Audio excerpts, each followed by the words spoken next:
बाद जिस तरह से पाकिस्तान कोशिश कर रहा है हमले की, भारत ने पाकिस्तान के रडार सिस्टम को ही यहां पर खत्म किया है। HQ-9 एयर डिफेंस सिस्टम को भारी नुकसान हुआ है। चीनी HQ-9 air defence missile launcher system को तबाह किया है भारत ने।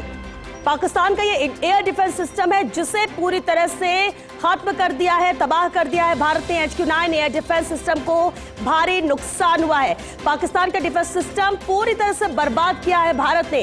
इस वक्त ये बड़ी खबर है, भारत ने पाकिस्तानी हमले को नाकाम किया है, जिससे से पाकिस्तान कोशिश कर रहा था, भले ही वो कल तक ये कहता रहा हो कि हम कुछ नहीं करेंगे, इस ऑपरेशन को रोक दिया जाए, लेकिन जैसा कि कहना भी था, कथनी करनी में हमेशा अंतर रहा है। पाकिस्तान के भरोसे के लायक नहीं है ये देश, और इसलिए देखिए फिर एक बार कोशिश इसने की, हमले की, और पाकिस्तान के एयर डिफेंस सिस्टम को ही तबाह कर दिया भारत ने। चीनी HQ-9 air defence missile launcher है जिसे तबाह किया है भारत ने। ये बहुत ही मजबूत पाकिस्तान का एयर डिफेंस सिस्टम है, लेकिन कितना मजबूत था भारत के आगे तो ये नहीं टिका। HQ-9 एयर डिफेंस सिस्टम को भारी नुकसान, और साफ मैसेज भारत दे चुका है कि हम पर अगर हमला करोगे तो फिर भुगतने के लिए भी तैयार रहना। HQ-9 एयर डिफेंस सिस्टम को भारी नुकसान हुआ है, ये तस्वीरें भी आप तक पहुंचा रहे हैं। चीनी HQ-9 air defence missile launcher है ये, जिसे खत्म किया है भारत ने। भारत की तरफ से जवाब ये कि पाकिस्तान अगर उकसाएगा तो भारत छोड़ेगा नहीं। पाकिस्तान को भारत का ये करारा जवाब है। पाकिस्तान का एयर डिफेंस सिस्टम तबाह हुआ। भारत के 15 शहरों में हमले की कोशिश कर रहा था पाकिस्तान, और रक्षा विशेषज्ञ कर्नल देवानंद जी हमारे साथ जुड़ चुके हैं। देवानंद जी, स्वागत है आपका। देवानंद जी, लगातार हम चर्चा कर रहे थे और कल हम कह भी रहे थे कि भले ही पाकिस्तान एक तरफ ये कह रहा हो कि हम कुछ नहीं करेंगे, इस ऑपरेशन को रोका जाए, लेकिन ये बाज आने वाला नहीं है। भारत ने मुंहतोड़ जवाब दिया। जी देखिए, रात को जब कल भारत ने ऑपरेशन सिंदूर के अंतर्गत पाकिस्तान के 9 ठिकानों को ध्वस्त किया था, उसके उपरांत रात को पाकिस्तान अपनी हरकतों से बाज नहीं आया। गलती मानने के बजाय उसने रात को प्रयास किया भारत के अंदर मिसाइल दागने का, जिसका सामने हमारे प्रूफ ये है कि रात को हमारे एयर डिफेंस सिस्टम ने उनके उस मिसाइल को गिरा दिया, और उसके जब टुकड़े सुबह हिंदुस्तान की सीमा में मिले तो साफ हो गया कि पाकिस्तान मानने वाला नहीं है। पर मैं हमारी भारतीय सेना को मैं बधाई देना चाहूंगा, जिस प्रकार से उस मिसाइल को निस्ताबूत करते हुए उसको गिरा दिया गया और भारत की सीमा में नहीं आने दिया। सबसे बड़ी बात जब इसका ये देखते हुए रुख सुबह जब से ये ड्रोन हमले पाकिस्तान द्वारा ही लगता है प्रायोजित है, उन्हीं के लोगों द्वारा अपने अब सेना में विश्वास खत्म हो चुका है, और वो चाहते हैं सेना से निजात मिले जिससे उनकी भी हत्या नहीं हो। पर क्योंकि देखिए भारत ने जिस प्रकार से स्वीकार किया है कि उनकी AD यूनिट में लाहौर के पास में उनको न्यूट्रलाइज किया है, मैं बधाई देना चाहूंगा, क्योंकि पाकिस्तान इस तरह की हरकत करता रहेगा और ये हमारा ऑपरेशन सिंदूर जिस प्रकार से सरकार ने भी कहा है कि जारी रहेगा, और मैं कहता हूँ जारी रहना चाहिए जब तक पाकिस्तान को हम पूरा तरीके से इसको आतंकवाद के जड़ से समाप्त नहीं कर देते हैं। जी बिल्कुल। और देवानंद जी, क्योंकि भारत के 15 शहरों को ये इसने निशाने पर लिया था, जिसमें जम्मू कश्मीर के शहर थे, तो पंजाब के भी कई शहर इसमें शामिल थे। अगर ये सक्सेसफुल होता इसका तो बहुत नुकसान भारत को हो सकता था, लेकिन भारत हमेशा तैयार रहा है और इस ऑपरेशन के बाद तो और सजग है।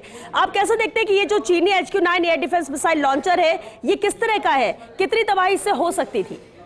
जी आप देखिए कि सबसे बड़ी बात है कि जो चीनी जो उसका एयर डिफेंस सिस्टम है, देखिए पाकिस्तान का जैसा भी है वो बेसिकली चाइना पे डिपेंड करता है, और चाइना का माल तो चाइना का, ये देखिए जी, चले तो 100 दिन, नहीं चले तो 1 दिन। और सवाल ये नहीं उठता, सवाल ये उठता कि अगर उसका एयर डिफेंस इतना मजबूत होता और थोड़ी बहुत काबिलियत, तो देखो गधा भी थोड़ा बोझा ढोता है ना, घोड़ा तो नहीं बन सकता वो। पर इनको जो थोड़ा बहुत नुकसान करने से, कल इन्होंने क्या किया देखिए आप, ये बाज नहीं आए और पुंछ के अंदर हमारे गुरुद्वारे पर हमला करते हैं ये लोग, बम बरसाते हैं, वहां ग्रंथी साहब को और 5 आदमियों की हत्या कर देते हैं ये, और उसके अलावा सिविलियंस को टारगेट किया है। मैं भारत सरकार को बधाई देना चाहूंगा और सेना को भी कि उन्होंने बिना झिझक के अब ये एयर डिफेंस सिस्टम को टारगेट कर रहे हैं, और इन सबको बर्बाद करना चाहिए, मैं ऐसा मानता हूँ। देवानंद जी बिल्कुल, और क्योंकि देखिए कल तक जिस तरह के बयान आ रहे थे और फिर चर्चा में ये बात भी सामने आई थी कि सेना की तरफ से तो कुछ कहा नहीं जा रहा, बाकी फिर विदेश मंत्री कहे या कोई कुछ भी कहे उससे फर्क नहीं पड़ता है। फर्क तो इससे भी नहीं पड़ता है। पाकिस्तान कल तक तो ये बोल रहा था कि इसे रोक दिया जाए और अब हमले ना करे भारत, पाकिस्तान कुछ नहीं करेगा, और अब देखिए कि कल से ही किस तरह से नापाक हरकतों को अंजाम दे रहा है। ऐसे में कितना और सजग रहने की भारत को जरूरत है इससे और मुंहतोड़ जवाब देने के लिए? देखिए, मैं शुरू से कह रहा हूं कि दुश्मन को कभी भी कमजोर नहीं समझना चाहिए, और दुश्मन कितना ही कमजोर दिखे आखिर तक उसको, जब तक उसका विनाश नहीं होता है, और ये धर्म और अधर्म की लड़ाई हो चुकी है आज के दिन, जब तक उसका मूल नाश पूर्ण तरीके से नहीं होता है हमें विश्वास रखने की जरूरत नहीं है। पर देखिए, दूसरी बात है कि जब ऑपरेशन किए जाते हैं, ऑपरेशन का एक तरीका होता है।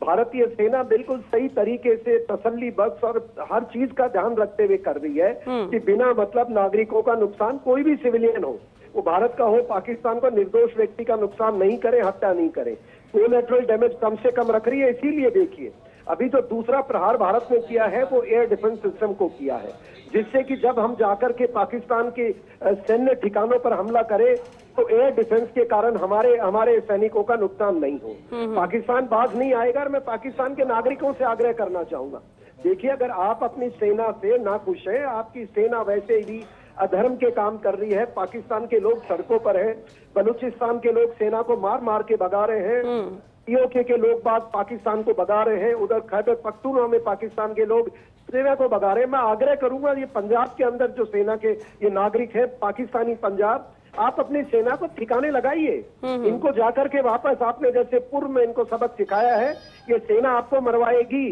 भारत का कोई नुकसान करने की थोड़ी बहुत जरूरी है, कोलैटरल डैमेज कर रहे हैं, पर अगर आप अपना भी भविष्य सुनिश्चित चाहते हैं, आप इनको बोलिए उग्रवादियों को हमारे हवाले करें, या आप लाइए चौराहे पे उनको मारिए और पाकिस्तान सेना के जनरलों को लाइए सड़क पर मारिए, वो अपने आप सब मामला सलट जाएगा और भारत सरकार इसी तरह मुस्तैद रहेगी, मुझे पूरा भरोसा है। और हमारा ऑपरेशन सिंदूर अगले कदम की ओर अपने अपने अपने अपने इरादे जाहिर कर दिए इन्होंने, और ऑपरेशन सिंदूर का भाग 2 जल्दी ही आने वाला है, ऐसी मैं उम्मीद कर रहा हूँ। बिल्कुल कर्नल देवानंद जी, क्योंकि भारत ने अपनी तरफ से सिर्फ आतंकियों को निशाना बनाया, किसी भी सिविलियन को नहीं किया, लेकिन क्योंकि भारत का जो मकसद है वो साफ है, आतंकवाद को खत्म करना, आतंकियों को खत्म करना, फिर वो किसी भी देश में बैठे हो, और इसलिए पाकिस्तान पर यह हमला किया गया। लेकिन अब जबकि पाकिस्तान हमारे निर्दोष लोगों को निशाना बना रहा है, बेगुनाहों की जान ले रहा है, ऐसे में नजर आता है कि भारत अब और सख्त होगा इस ऑपरेशन को लेकर, इस ऑपरेशन के अलग अलग फेज को आगे बढ़ाने को लेकर। देखिए, भारत के जो कदम है, मैं एक चीज देख रहा हूँ, भारतीय सेना तो वही आपकी सेना है, पर जो आपकी जो आज के दिन लीडरशिप है, जो ब्यूरोक्रेसी है, जो सिविल डिपार्टमेंट है, वो सब एकजुट हो चुके हैं और मोदी जी के नेतृत्व में बिल्कुल सारी चीजों का ध्यान रखते हुए सेना के कोऑर्डिनेशन चल रहा है। और जो फेज 2 जिस तरीके से शुरू करना था, भारतीय सेना कभी नहीं चाहती थी, देश नहीं चाहता था कि सिंदूर भाग 2 शुरू किया जाए, पाकिस्तान को मौका दिया कल, पर पाकिस्तान बजाय के गलती स्वीकार करने के आगे इस चीज में एक मानवीयता का काम करते हुए, अपने अधर्म को छोड़ते हुए बात करनी चाहिए थी, पर उसने हमारे सिविलियंस को उसने निशाना बनाया।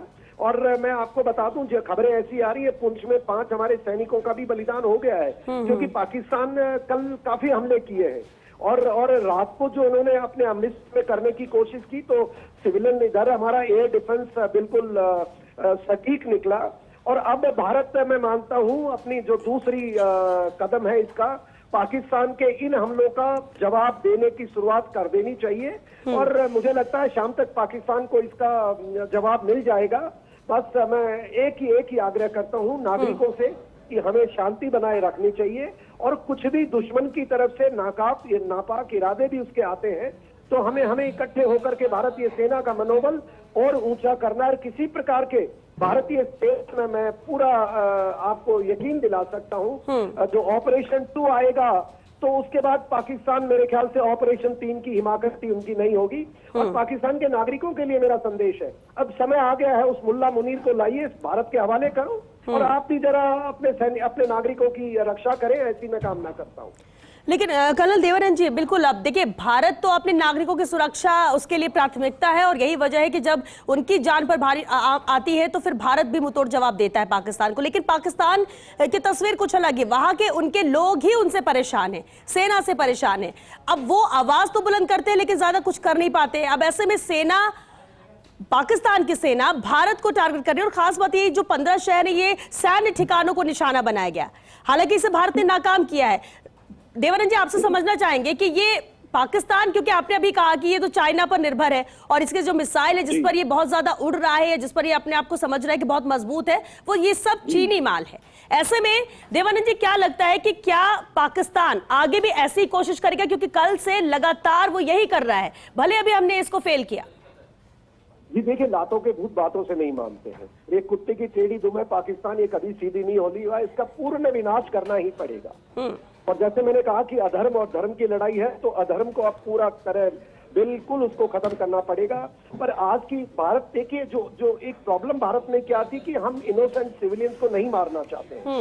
ये भारत के हमारे चरित्र में है और इसीलिए पाकिस्तान को भी मौका दिया जा रहा है, पाकिस्तान की सेना को भी मौका दिया जा रहा है। पर अगर वो इससे बाज नहीं आएंगे तो मुझे पता है भारतीय सेना अभी भी वहां के नागरिकों को टारगेट नहीं करेगी, मुझे पूरा भरोसा है। जो इनके अभी 12 ठिकाने जो टारगेट हुए हैं, वो तो मैं जैसे अननोन गनमैन की तरह अननोन ये ड्रोन मैन है कोई, पर जो अभी एडी यूनिट के ऊपर जो उसको न्यूट्रलाइज किया भारतीय सेना ने किया है, बोल दिया सामने आकर के। और मेरे ख्याल से अगर पाकिस्तान अब अगर कुछ रिटेलिएटरी इवन एलओसी पे भी फायर करता है तो भारतीय सेना, मेरे को पूरी उम्मीद है जितने भी इस प्रकार के इनके एयर डिफेंस टारगेट्स हैं उनको शाम तक न्यूट्रलाइज करेगा। और रात होते होते मैं मानता हूं पाकिस्तान को जो इनके सैन्य ठिकाने हैं उनको भी ध्वस्त करने का काम शुरू किया जाएगा। पर वही मैं कहना चाहता हूं अभी जो भी हमारे दर्शक हैं कि देखिए, भारत सही रणनीति अपना रहा है, भारत के नागरिक भी सही अपनी सरकार को मार्गदर्शित कर रहे हैं, सही जगह खड़े हैं। ये पाकिस्तान के लोग सब समझेंगे। आप सही कह रही कि पाकिस्तान अब सेना का मुकाबला क्या करे, वो तो वैसे ही अधर्मी है, वो चाहे जिसको मार देते हैं। खुद में फॉरेन कंट्रीज में घर बना रखे हैं, अपने बीवी बच्चों को ऑलरेडी पाकिस्तान से बाहर भेज दिया है। और खबरें तो ऐसी भी आ रही है कि पाकिस्तान की एयर स्पेस इसलिए बंद की गई है कहीं ये पाकिस्तान के जनरल भाग ना जाए गाड़ी में बैठ करके, जैसे पूर्व में ये भाग जाया करते थे। तो पाकिस्तान के नागरिकों का भी जिम्मेवारी बनती है कि अपने राजनीतिक व्यक्तियों को साइड में करें और सड़कों पे आते हुए इसको बिल्कुल विरोध करना चाहिए, जिससे कि सामान्य नागरिक की मैं मानता हूं नुकसान और हत्या ना हो। जी बिल्कुल। और क्योंकि जिस तरह से जानकारी लगातार सेना की तरफ से कहा जा रहा है, जम्मू पठानकोट में भी हमले की कोशिश की गई, पंजाब के देवानंद जी 7 शहर जिसको टारगेट किया गया, जम्मू कश्मीर के 4 शहर है, राजस्थान के भी 3 शहर है जिसको टारगेट किया गया। अब अगर इनका टारगेट फेल किया है, इनके मिसाइल को तबाह कर दिया भारत ने, लेकिन अब ये कहना गलत होगा कि कोशिश दोबारा नहीं करेगा इन शहरों को या फिर अन्य शहरों को टारगेट करने की। ये बिल्कुल टारगेट करेगा, मैं वही तो कह रहा हूँ आपको। तो भारतीय सेना तो अब अपनी कार्रवाई शुरू कर दी है उसने, जहां जहां से मिसाइल्स फायर हुई थी उन मिसाइल्स को आइडेंटिफाई करके भारतीय सेना अपना काम कर रही है। मुझे पूरी यकीन है कि वो अगली फेज शुरू कर चुका है। पर जो आपने कहा कि हमारे जो दूसरे ठिकाने हैं जो डेप्थ के अंदर है, वो अभी क्या है कि पाकिस्तान की जो कैपेबिलिटी है वो लोग बहुत सारी चर्चाएं करते हैं। पहली बात तो इनका चाइना माल है या टर्की के तुर्की के कुछ माल है। तुर्की ने अपनी आंखें दिखाने की कोशिश की, परसों अपना नेवल शिप भेजा वॉरशिप कराची की तरफ, भारत ने उसको रात को ऐसा जवाब दिया और दुम दबा के भाग गया है। चीन के जो उनके पास साजो सामान है, पाकिस्तान ने कल फायर करने की कोशिश की, उसको भारत ने पूरे जहां जहां ध्वस्त कर सकता था कर दिया है। और जब तक भारत सरकार हमें आंकड़े नहीं देती है तो मैं मानता हूं हमें ज्यादा अंदाजा नहीं लगाना चाहिए कितने मिसाइल आई, बट इंडिया ने न्यूट्रलाइज कर दी है उनकी मिसाइल। भारत के नागरिकों को जो बॉर्डर एरियाज में है, जो 100 किलोमीटर के आईबी के अंतर्गत आते हैं, उनको सचेत रहने की जरूरत है। और जो जिस प्रकार से सायरन की ड्रिल है, जिस प्रकार से लाइट्स ऑफ की ड्रिल है, जो जो निर्देश एडमिनिस्ट्रेशन की तरफ से मिले उनकी पालना करे। और सेना उनको मैं मानता हूं क्योंकि जो उनका एयर डिफेंस है, आपने खुद ने कहा कि चाइनीज ओरिजिन है और चाइनीज माल की हमें पता है उनकी वैलिडिटी क्या है।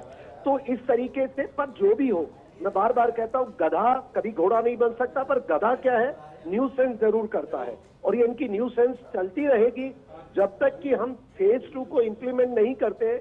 और अगर पाकिस्तान और पाकिस्तान के नागरिक अगर ये फैसला नहीं करेंगे तो मैं मानता हूं सिंदूर, ऑपरेशन सिंदूर को भारत को अपने आखिरी अंजाम तक ले जाना पड़ेगा, जहां हर जिहादी को निकाल करके हम मार के आएंगे। और मुझे लगता नहीं उस आखिरी चरण की जरूरत पड़ेगी जिस प्रकार से पाकिस्तान में भी अभी बलूच और ये सारे लोग सेना के खिलाफ शुरू हो गए हैं। और ड्रोन हमले भी किए जा रहे हैं। तो मैं मानता हूं भारत के लिए सचेत रहने की जरूरत है और भारतीय सेना को मेरी शुभकामनाएं। कर्नल साहब, मैं आपके साथ हिंदू जुड़ गई हूँ, लेकिन जिस तरह से आप कह रहे हैं कि लातों की भूत बातों से नहीं मानती, यही तस्वीर पाकिस्तान की। पाकिस्तान वो पुरानी युद्ध भूल गया है या भूल गया है कि किस तरह से उसके घर में घुसकर हमने स्ट्राइक की थी? क्यों बार बार पाकिस्तान ऐसी कोशिशें कर रहा है और बार बार हमारी सेना उनकी कोशिशों को नाकाम कर रही है? दूसरी तरफ कर्नल साहब, अगर हम देखें पाकिस्तान की तस्वीर, वहां की जनता खुद वहां से परेशान है। जी, आप सही कह रहे हैं। पाकिस्तान ये मानने वाला नहीं है। पाकिस्तान देखिए, सामान्य जनमानस की मैं गलती इसमें कम मानता हूं, पर अब देखिए ये ऐसी आर्मी है जो कल आतंकवादियों के जनाजे में उनको अपना राष्ट्रीय झंडा दे रही है और पूरी फौज के अधिकारी वहां सल्यूट करने जा रहे हैं। तो ये ऐसे चरित्रवान, ये ऐसे अधर्मी लोग हैं। और पाकिस्तान में देखिए नागरिक में भी रोष है, वो पाकिस्तान सेना के साथ नहीं खड़े हैं। अगर कोई खड़ा है तो वो दबाव में खड़ा है। और वहां तक तो ये भी मांगे उठने लग गई कि ये भाई पाकिस्तान सेना, तुम ये बंद करो, भारत पाकिस्तान अब ये इसको स्वीकार नहीं करेगा। तो भाई कई दिक्कतें हैं, पर मैं क्या कर सकते हैं। भारतीय सेना को तो अब संयम से काम लेना है। हम धर्म के मार्ग पर चलने वाले हैं, पर वही है, भगवान राम के भी अगर मार्ग पे है तो जुट पड़ी तो परशुराम की तरह भी अब वो हमारे हथियार हमें बाहर निकालने पड़ेंगे और इन अधर्मी लोगों का नाश करना पड़ेगा। और भारतीय सेना सही दिशा में कार्य कर रही है। और भारतीय सरकार भी देखो, डेमोक्रेसी है हमारी कंट्री, और हम पूरे बिंदुओं को केंद्र में रखकर फैसला करते हैं, ऐसी मैं उम्मीद कर रहा हूँ। ठीक है कर्नल साहब, बहुत शुक्रिया फर्स्ट इंडिया के साथ जुड़ने के लिए। तो देखिए, हमारी सेना ने जो ये हमले करने की कोशिश थी उसको नाकाम कर दिया है, क्योंकि ये हिंदुस्तान की सेना है। जवाब देना इसे अच्छे से आता है। और उसके बाद विदेश मंत्री एस जयशंकर ने क्या कुछ कहा, वो आपको सुनाते हैं। Excellency, you are visiting India at a time when we are responding to a particularly barbaric terrorist attack on 22nd April in the Indian Union territory of Jammu and Kashmir. This attack compelled us to respond on 7th May by striking at cross-border terrorist infrastructure. Our response was targeted and measured. It is not our intention to escalate the situation. However, if there are military attacks on us, there should be no doubt that it will be met with a very, very firm response. As a neighbor and a close partner, it is important that you have a good understanding of the situation. तो आपने सुना कि किस तरह से यहाँ पे विदेश मंत्री ने भी पूरे हमले की जिस तरह से कोशिश यहाँ पर की गई पाकिस्तान की तरफ से, उसको नाकाम के उसके बाद मीडिया से रूबरू हुए।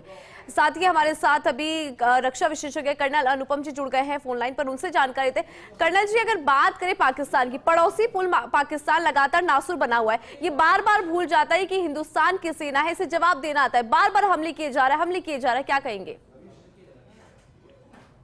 इंदु जी, ऐसा है कि पाकिस्तान जो है, वहां की लीडरशिप अपना इज्जत बचाने के लिए अपने आवाम के बीच में, अपने लोगों के बीच में ये दिखाना चाहती है कि वो कुछ क्षमता रखते हैं भारत के सामने खड़ी होने की, और उनकी ये सोच उनको पंगु बना देगी, उनको पूर्णतया बर्बाद कर देगी। ये वो नहीं समझ पा रहे। पाकिस्तान का आवाम भी आज उनके साथ नहीं है, क्योंकि उसने दुनिया देख रही है कि जो जनाजा है उनके आतंकवादियों का, जो भारत पे हमला कर रहे हैं, वहां आर्मी चीफ और प्रेसिडेंट की तरफ से फूल चढ़ाए जा रहे हैं। उनके देश के झंडे के अंदर उनके कॉफिन्स को लेके जाया जा रहा है। तो ये दुनिया देख रही है कि उनका मेल मिलाप कितना स्ट्रांग था इन आतंकवादी तंजीमों के साथ जी। और अगर वो फिर भी, जैसे पुंछ में आज सुबह उन्होंने किया, एक गुरुद्वारे को तोड़ा, बाकी हमारे जो सिविलियन है निर्दोष, वो उनके क्रॉस फायरिंग में मारे गए, तो ये उसको समझना चाहिए कि हिंदुस्तान ये बर्दाश्त नहीं करेगा और इस बार इस तरह उनको जवाब दिया जाएगा कि वो किसी स्थिति में नहीं रहेंगे सर उठाने की। ये वो नहीं समझ पा रहे। लेकिन अनुपम जी, अगर देखिए पाकिस्तान की बात, तो पाकिस्तान लगातार इस तरह के हमले करने के बाद जिम्मेदारी भी नहीं लेता है। वो हिंदुस्तान को कहे ना कि हिंदुस्तान जाके उनके जो तमाम आतंकी ठिकाने, हमारी सेना जो है इतना दम रखती है कि सभी जो आतंकी ठिकाने उससे उड़ा सकते हैं, क्योंकि एक तरफ वो हमले करता उसके बाद जिम्मेदारी भी नहीं लेता। देखिए, ये जो उनकी बहुत पुरानी पिछले 30-35 साल से लगातार वो आतंकवाद को 1985 के बाद से लगातार आतंकवाद को वो पनाह दे रहे हैं, उनको संरक्षण दे रहे हैं और उनको सेफ सेंचुरी दे रहे हैं। आज मैं सुन रहा था स्काई न्यूज के इंटरव्यू पर उनके जो फॉरेन मिनिस्टर हैं आसिफ, वो कह रहे हैं कि नहीं, हम तो 30 साल से पहले अमेरिका के लिए काम करते थे जब रशिया ने अफगानिस्तान पे हमला किया, उसके बाद से हम अपने लिए और बाकी देशों के खिलाफ आतंकवाद को इस्तेमाल कर रहे हैं। वो खुद ये बातें कह रहे हैं। तो ऐसे देश जिसकी ना कोई अपनी जैसे कहा जाए इज्जत है, वो देश जिसको जो अमेरिका है और बाकी भी यूरोपियन कंट्री हैं, वो डिक्लेयर कर चुके हैं कि वो आतंकवादी एक टेररिस्ट नेशन है, उस देश की क्या बात की जाए। ना तो उनकी कोई समाज में या दुनिया में इज्जत है, ना उनकी इतनी क्षमता है कि वो किसी भी देश के सामने आमने आकर युद्ध कर सके। ऐसे में हिंदुस्तान को केवल खुद को तैयार रखना है और हिंदुस्तान ने दिखा दिया है कि उसके पास पूरी क्षमता है और 100 किलोमीटर अंदर तक बहावलपुर में जाके हमने जैश ए मोहम्मद का गढ़ तोड़ा है। बिल्कुल अनुपम जी, जिस तरह से अभी हमने तमाम जो हमले हैं जो पाकिस्तान करना चाह रहा था उनको नाकाम किया है। इसके अलावा अनुपम जी, अगर बात करें इस देश की, इस पाकिस्तान की, क्योंकि जिस तरह से यहाँ पर लगातार वो हमले कर रहा है, लेकिन वहाँ की जनता खुद परेशान है और पाकिस्तान की आज स्थिति हम जानते हैं। लेकिन अनुपम जी, आप देखिए ना कि हमारी अगर सेना हमला भी करे तो हम सिर्फ आतंकियों के ठिकानों पर कर रहे हैं, किसी भी सिविलियंस को हम नहीं मार रहे, लेकिन पाकिस्तान लगातार जो आम नागरिक है उनको टारगेट कर रहा है, सिविलियंस को टारगेट कर रहा है। ये हर देश की अपनी मान्यताएं हैं, हर देश के अपने उसूल हैं और भारत अपने उसूलों पर और लाहौर संधि पर और उससे पहले शिमला संधि पर हमेशा अडिग रहा है कि हमने जो समझौते किए हैं हम उनको अपनी तरफ से नहीं तोड़ेंगे जब तक कि हमें इतना परेशान न किया जाए, हमारे देश पे इतना आतंकवाद का साया न मंडराया जाए जैसे कि हमने इस बार सिंधु नदी की जो इंटरनेशनल वाटर ट्रीटी है वो तोड़ी है, इंडस वाटर ट्रीटी। तो हम मजबूर किए गए इसलिए हमने ऐसा किया, वरना ये हमारी नीति रही है कि हम कभी भी किसी देश की आम जनता को हताहत नहीं करेंगे, उनके खिलाफ कोई हथियार का इस्तेमाल नहीं करेंगे। जंग में भी अगर आप देखें 1971 की लड़ाई में हमने पाकिस्तान के 90,000 से ज्यादा लोगों को अपने यहाँ जब उन्होंने सरेंडर किया तो शरण दी और इज्जत के साथ रखा। बिल्कुल, ये हमारे देश की जो एक महानता है, उस महानता को पाकिस्तान ना तो समझ सकता है ना उस पर अमल कर सकता है। बिल्कुल, बहुत सही कहा अनुपम जी आपने कि पाकिस्तान बिल्कुल भी बराबरी नहीं कर सकता। बहुत शुक्रिया फर्स्ट इंडिया के साथ जुड़ने के लिए।